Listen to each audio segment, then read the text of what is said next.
Hello everyone. आज के इस लेक्चर में हम लोग कवर करेंगे सोशल साइंस का चैप्टर 1 क्लास 6 का, जिसमें है introduction, what, where, how and when.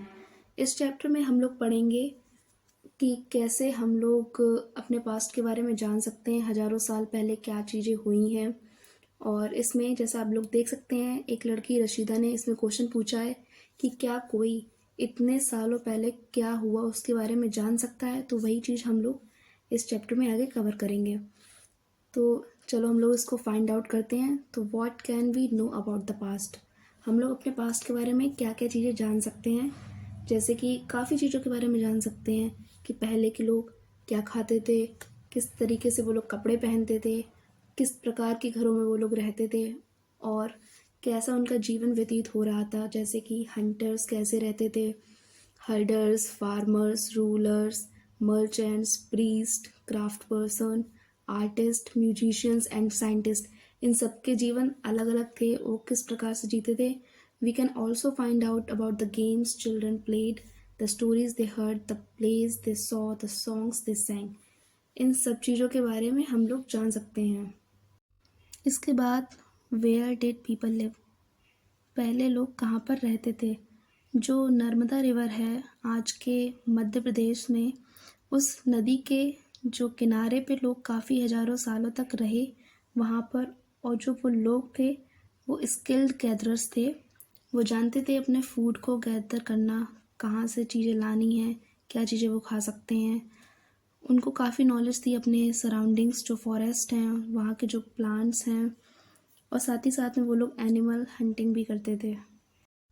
इसके बाद जो सुलेमान एंड कीर्थर हिल्स हैं, जो कि आज के पाकिस्तान में लोकेटेड हैं, वहाँ पर लोगों ने सबसे पहले वीट एंड बार्ले ग्रो किए अबाउट 8,000 ईयर्स एगो।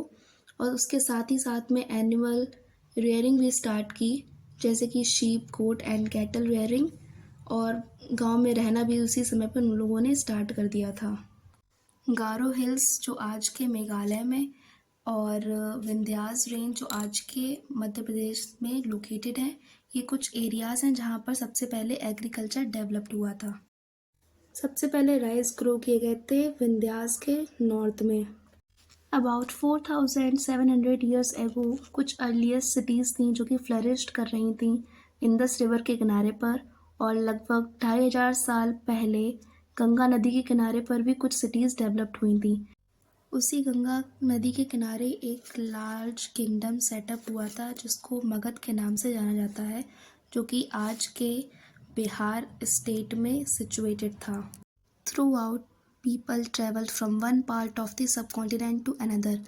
लोग एक जगह से दूसरी जगह पर जाते थे, लेकिन उनके रास्ते में हिमालयाज़ पड़ते थे, डेजर्ट्स, रिवर्स एंड सीज, ना जाने कितनी मुश्किलें आती थी, लेकिन फिर भी लोग एक जगह से दूसरी जगह पर जाया करते थे। इनमें से कुछ लोग अपने अच्छे जीवन की तलाश के लिए एक जगह से दूसरी जगह पर जाया करते थे, और कुछ लोग नेचुरल डिज़ास्टर से, जैसे कि फ्लड्स और ड्रॉट्स से बचने के लिए एक जगह से दूसरी जगह पर मूव किया करते थे। जो लोग आर्मीज़ में हुआ करते थे वो नई जगहों को कॉन्क्योर करने के लिए एक जगह से दूसरी जगह पर जाया करते थे। इसके अलावा जो व्यापारी लोग हुआ करते थे वो अपने सामान को बेचने के लिए और कुछ सामान वापस लाने के लिए एक जगह से दूसरी जगह पर मूव किया करते थे। इस वजह से लोग आपस में अपने आइडियाज़ को शेयर भी करते थे। इस मूवमेंट्स की वजह से लोगों ने एक दूसरे के कल्चर के बारे में जाना, नए आइडियाज़ शेयर किए, स्टोन कार्विंग के, म्यूज़िक कंपोजिंग के, और इवन कुकिंग फूड के also. Names of the land. हमारी कंट्री के बेसिकली दो नेम हैं, इंडिया एंड भारत, जो कि हमारे कॉन्स्टिट्यूशन में भी लिखे हुए हैं। जो वर्ड इंडिया है वो आया है इंडस नेम से, जिसको संस्कृत में सिंधु कहते हैं।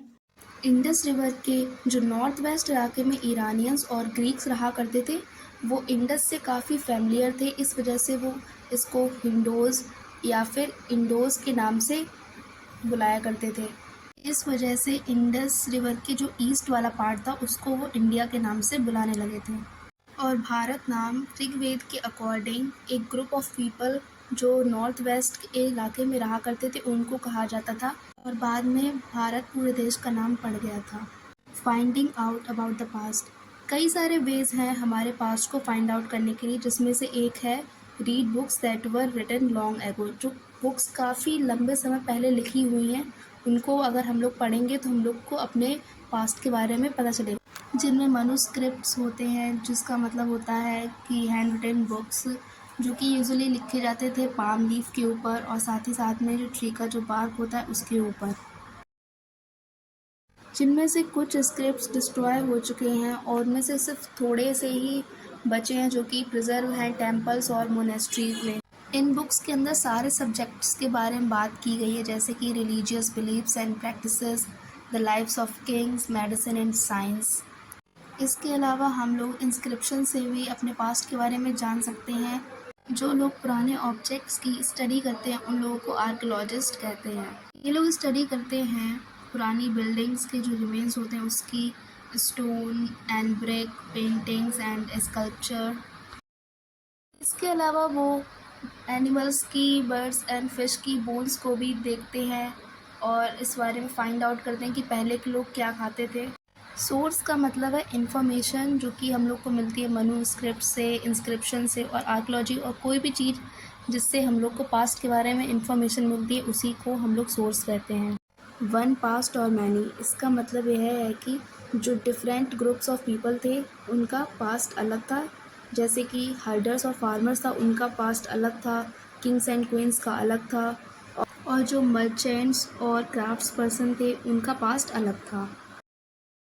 इसी वजह से आज भी डिफरेंट पार्ट्स के जो लोग हैं वो डिफरेंट कस्टम्स और प्रैक्टिसेस फॉलो करते हैं। जो किंग्स थे उनका रिकॉर्ड कैप्ट था, इस वजह से हम लोग उनके बैटल्स के बारे में पढ़ते हैं, लेकिन जो कॉमन पीपल थे जैसे कि हंटर्स, गैदरर्स, फार्मर्स और हर्डर्स, उनका कोई रिकॉर्ड नहीं था, इस वजह से हम लोग उनके बारे में इतना नहीं जान पाते हैं। What do dates mean? Jesus Christ के बर्थ को एक मार्क की तरीके से यूज़ किया जाता है। जो उनके जन्म से पहले की डेट्स हैं उसको बिफोर क्राइस्ट बोला जाता है, और उनके जो जन्म के बाद की जो डेट है उसको एनो डोमिनी कहा जाता है। जो डेट्स जीसस क्राइस्ट के बर्थ से पहले की हैं उनको बैकवर्ड काउंट किया जाता है। चलिए यहीं पर आपका लेक्चर फिनिश होता है, और ये कुछ एक्सरसाइज हैं, ये आप लोग खुद से ट्राई करिएगा।